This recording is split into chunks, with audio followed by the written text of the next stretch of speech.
Thank you, Mr. Speaker and members.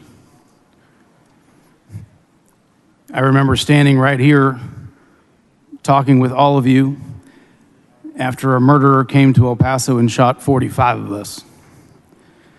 He was there because of racial hatred, and quite frankly, the language in his manifesto was no different than what I've seen some supporters of this bill use outside of this building. Let me be clear. I don't think anyone here has those kinds of beliefs. I really don't. But the tensions we've seen even just tonight show how legislation like this hits many members in many communities.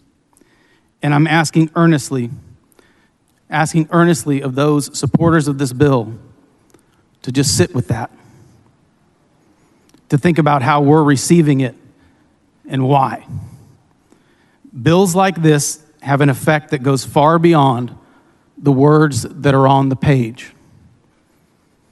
I want to talk about both what this bill does and what it means and why we need this amendment. I hear that HB4 is just creating a state-level illegal entry crime. If that's all it did, I'd say it's a bad approach that will waste tax dollars, but that's about all I'd have to say about it. However, this is much more. Look at the affirmative defenses section. It's a list of ways a non-citizen can lawfully be in the United States. But an affirmative defense is something you raise after you are arrested, held in jail, and eventually get to your trial. Let me put that another way. HB4 allows officers to arrest someone who is lawfully in this country. HB4 allows officers to jail someone who is lawfully in this country. HB4 allows officers to prosecute someone who's lawfully in this country. HB4 says that only then, months or years later, does that person have a right to say, I did everything right. I'm here lawfully. How can that possibly be our law? And as wrong-headed as that is, at least we can claim it's some due process. The removal piece doesn't even pretend to offer that. House Bill 4 says that any cop anywhere can skip arrest, skip a judge, skip even booking or a report or any kind of record at all, and just take them to the border and tell them to get out. Again, that includes people who are lawfully here. And when mistakes happen, I guarantee we're going to see even United States citizens forced across the border. I guarantee it.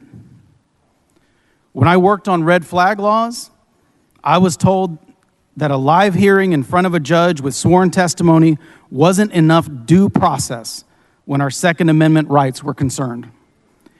Here, there's even more at stake, and suddenly some deputy constable gets to make that call at gunpoint on the side of a road with no process and no paperwork. As you stand here right now, I know you're all thinking it could never happen to you, and I get that.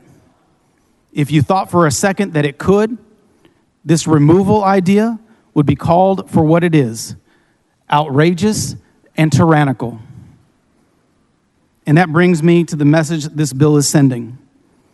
Again, it's not about the immigration process, because people lawfully here can be arrested and forced into Mexico. It's not about the immigration process, because this removal process decided by one lone officer at a time. And it's not about the immigration process, because the people wielding this new law like a weapon are above the law. Indemnification for civil and criminal liability makes it clear that we know that civil and human rights will be violated. And that's not only okay, but it is encouraged under this bill. We recently saw a private prison warden shoot people he suspected were here undocumented out near El Paso. Under House Bill 4, the state of Texas would have had his back. So this isn't just a state-level immigration crime. This is the kind of border invasion idea that got so many people in my hometown killed. And when I stood up here after that, I told you that unless we acted, mass shootings like that were coming to your hometowns. That was a heartbreaking truth, and it came to pass. But HB4 isn't coming to most of your hometowns. It's coming to mine. It is coming to mine. And it's coming to other border cities. It's coming for people who look like us. And I hope now you can understand why we see that message as the point of this bill. No one, especially people like me who live on the border, will tell you that the federal immigration system is working just fine. There are real problems to deal with, and we should actually be working on them. This is not the way. This does not do that. And what it will do is something none of us will be proud of in the end.